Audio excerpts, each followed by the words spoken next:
If you're looking for the best tent for your solo adventures, whether that is for a thru hike, going out for a mental rejuvenation overnighter, or just getting into backpacking, I got you covered with today's video. I'm going to share with you which one-person tents I think are the best in 5 different categories based on testing dozens of tents in a variety of conditions over the course of hundreds of nights. And at the end of the video, I'll let you know what my current personal favorite one-person tent is. The first award is the Best Freestanding Tent Award, and there's 2 things that I prioritized for this category. The first one is that the tent had to be able to get set up without any tent stakes. So you need to be able to pick it up, move it around, be able to set it up easily on rocks, on snow, or just really hard ground. The second thing is that the tent needs to be a good all-arounder. It doesn't matter if it's freestanding, if the functionality and all the other features just don't make it a good tent. And the winner is the Durston X-Dome 1 Plus. And there's a variety of different reasons why this tent got this award. The first one is that it's a true freestanding tent. With a lot of other freestanding tents, you still need to stake out the vestibules in order for the tent to really have its full shape. But with the X-Dome 1 Plus, it's what I'm calling a true freestanding tent,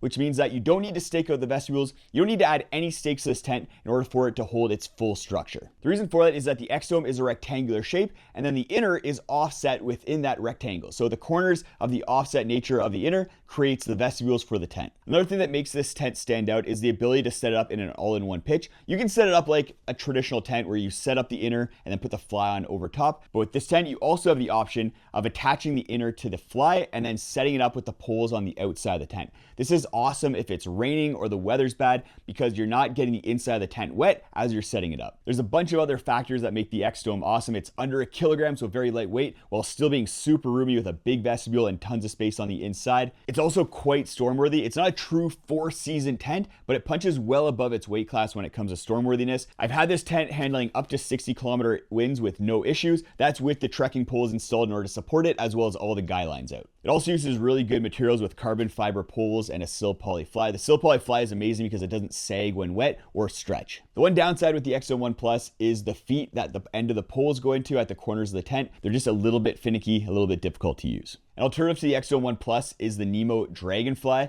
It isn't a true freestanding tent, so you do still need to stake out the vestibule. It's also heavier and less roomy on the inside. For the Best Ultralight Tent Award, my priorities were obviously weight. I wanted this to be a very lightweight tent, but I didn't want it to compromise on a couple different things. I didn't want it to be too small, so I wanted there to be a decent amount of living space on the inside. I also wanted it to be durable enough to take on a thru hike on a long trip, and you're not gonna have to worry about it breaking on you.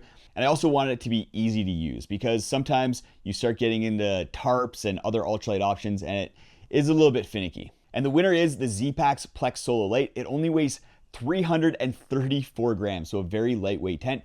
Part of the reason for that is that it is a trekking pole tent, so you need 1 trekking pole in order to set it up, and then it's made with Dyneema fabric. It stands out by being simple to set up. I can set this tent up in under 2 minutes. It's also a very durable tent. Part of that is because it does use a trekking pole. Trekking poles are just a lot more durable than regular tent poles. The material is also quite durable, and something that I think is underappreciated with this tent is that there's no zipper on the door. So if you're using it in really sandy areas, then that zipper isn't gonna get all bunged up and get stuck on you. It's also quite stormworthy. Pyramid tents like this with this kind of shape dump wind really easily and just hold up to wind very effectively. I've had this tent out in 73-kilometer-an-hour winds, and it's held up to that without any issue. The Dyneema fabric is also amazing because if you do have condensation on the inside of your tent or rain on the outside, you can use a cloth, wipe that down, and then you're not carrying a bunch of extra water weight. And that's a big deal because if you're carrying a 334-gram tent, you don't want to be then carrying 300 grams of water that's stuck to it. The downside with this tent is that it might be a little bit tight for tall people. Personally, I find it roomy enough at 5'10", 180 pounds. There's a little bit of a wider area in the middle of the tent, so you can actually bring quite a bit of stuff into the tent with you and store it beside you in that extra wide area.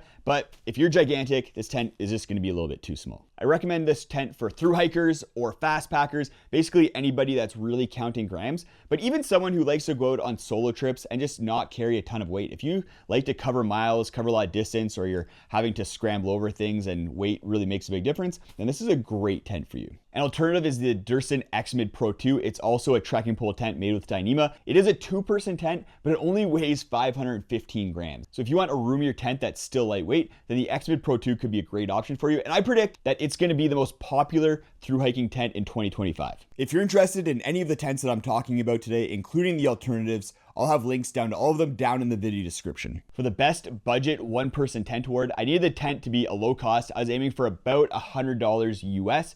I also need it to be easy to use and reliable, because a lot of time people who are buying budget-friendly tents are more beginners and they need something that's just going to work for them. And the winner is the 3F UL Lanshan 1. This tent's been around for a long time. It's been at the top of budget tent lists for a very long time as well. And the reason for that is it comes in at around that $100 mark, but is just a reliable, easy to use tent. It is a trekking pole tent that uses one trekking pole similar to the Z-Pac's Plex Solo. And for newer backpackers out there who are used to traditional tents, getting used to a trekking pole tent may be a little bit of a learning curve, but I think once you do get used to it, they're very easy to set up and very reliable. The Lanshan 1 is also quite roomy on the inside for the 2024 updated version.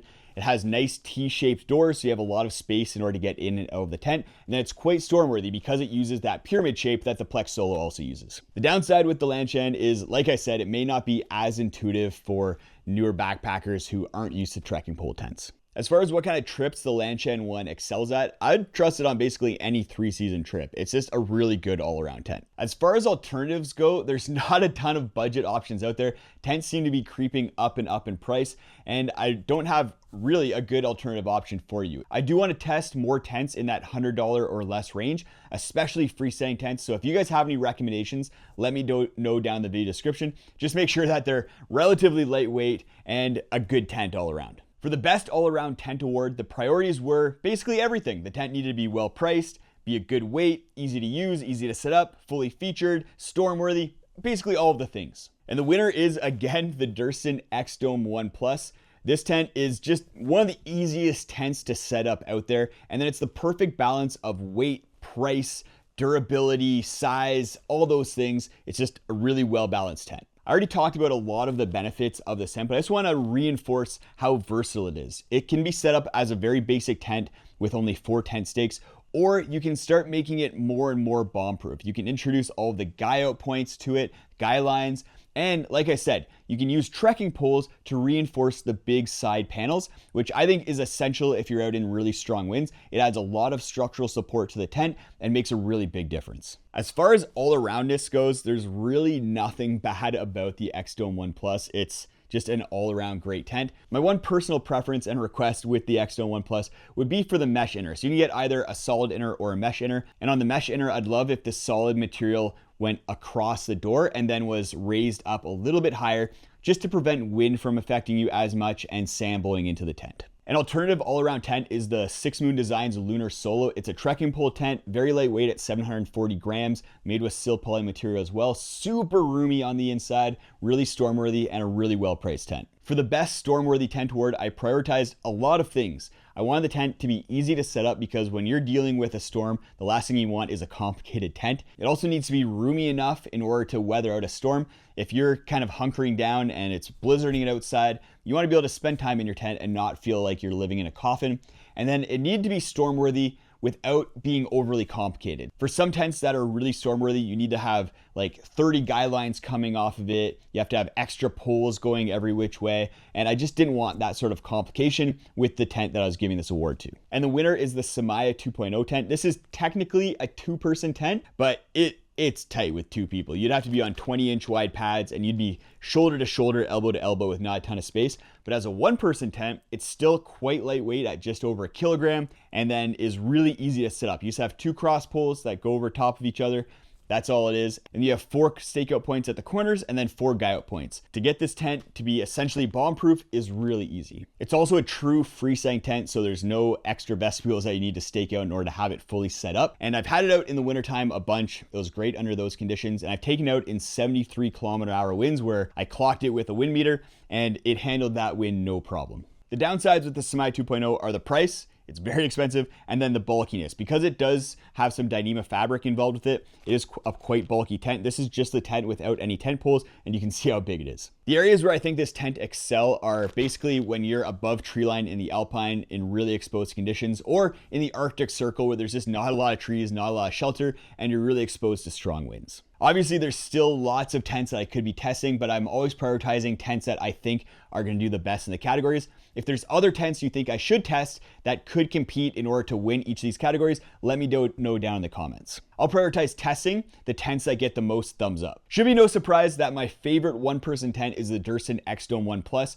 When that tent first got released, I wasn't even sure whether I'd like the tent, but after using it for the last 6 months in a lot of different conditions, a lot of nights, I've been really impressed with it. I love all the features, I love all the little details, and it's such a versatile tent. And because of how lightweight it is, I don't mind bringing it on basically any trip that I go on. It's an amazing tent, and it's probably the tent that I'm gonna be using the most in 2025. Go check out this video if you want to see the best gear of 2024. I give out awards in all of the major categories: best tent, best pack, best sleeping pad. It's a culmination of my experience hiking over 1,000 miles last year and spending over 80 nights in the backcountry.